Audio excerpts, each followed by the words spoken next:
Okay, I'll give you guys a little update. We've got the manifold on. Sorry I didn't take a video of it. It was just one next thing you know I had a free time and I'm like, okay, let me just go ahead and get this done. Got the manifold on. I gotta make a trip to pick and pull. This air control valve is the wrong one for it. I forgot when I took it off.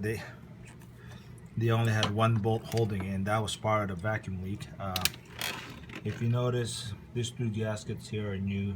That was leaking. So that's why I had to remove the manifold, was for the butterfly gaskets, or I forgot what Acura calls it. And when I was taking it off, I noticed that the idle control valve only has one bolt holding it. It's the wrong one. The other one doesn't line up. So many things wrong with this. So yeah. And if you're the guy that put this car together and you're watching this, dang man, shame on you. So going on this side, just got to put this on, finish up the injector rails. Everything's pretty much. Now you might notice I removed the power steering pump. I decided I wasn't going to remove it, but I decided I'm gonna go ahead and remove, delete the power steering. If you notice, let me see if I could focus on it right there. All I did was remove the lines, the pump, and then loop that back around. Some might not agree with this method. See if I can use my finger as a pointer. Normally some people would say, loop it around, but put a T and a line coming up to the top and pick up one of these reservoir. See if I can focus on this. Pick up one of these reservoir, put it right next to it, and hook the line to it, so that way you can make sure there's always power steering fluid running through it, because that's the only way this rack gets lubricated, is through the power steering fluid.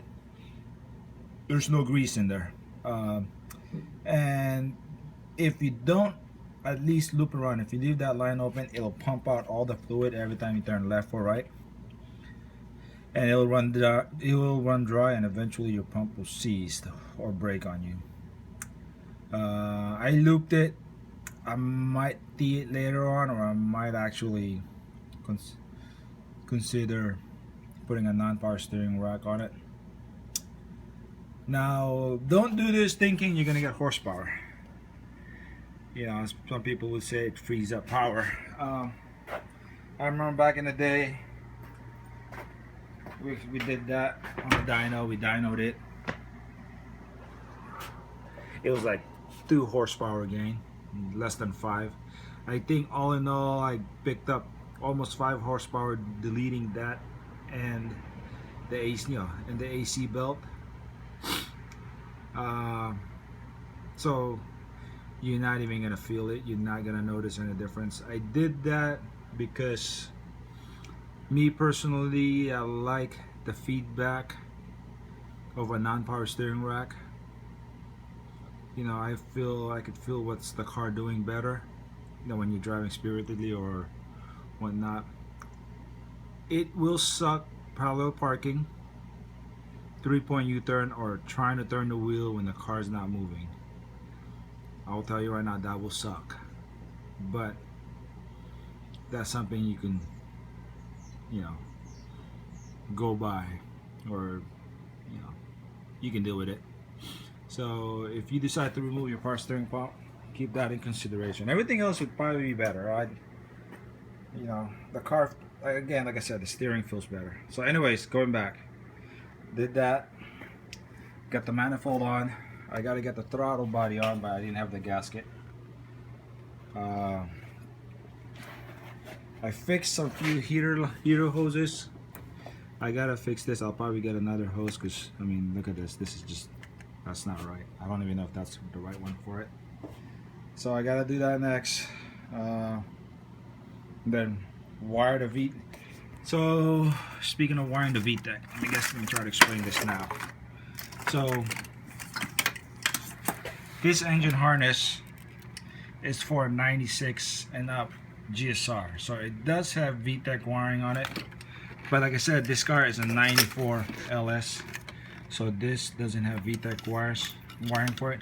So I gotta go from basically from here to the ECU, create, put VTEC, basically VTEC, all pressure switch, and knock sensor.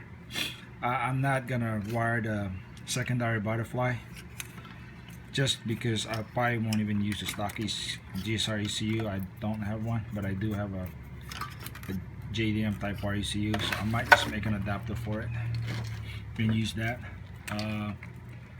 I won't.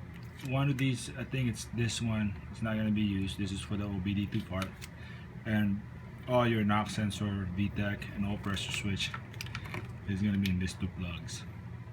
I just gotta wire, it's got here, so I gotta find which pin it is, match it here, put wires on this and pin it, and run it to the ECU, and then I can put the battery tray back on.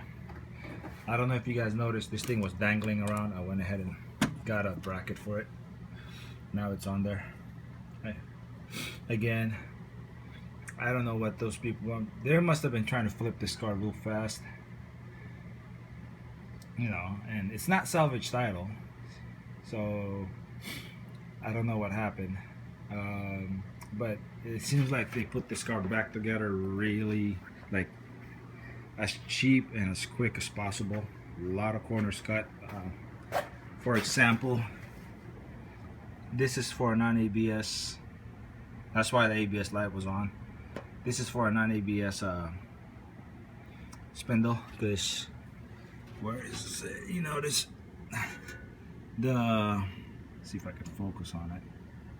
Right, you see, it's right there. That, let's see if there's no tap on that, for the bracket. So that's a non-ABS. They don't even have a cotter pin on it. So I will be picking up the right, because I don't even know if that's for Civic. So is this one. Oh, and so I don't know what happened to this car, but we're gonna make it right. We're gonna put it back together right. Get everything going. So sorry for the little rant and somewhat explanation. Like I said, I didn't video this because I needed both hands, and at the time I was in a rush trying to get things done, and I figured you guys want me to get this part done as soon as possible so I can get back to doing the body work. Yeah, so tune in next time. I'm gonna put the throttle body and go to rig junker. I might make a video while I'm at pick and pull. Alright, next time. Bye.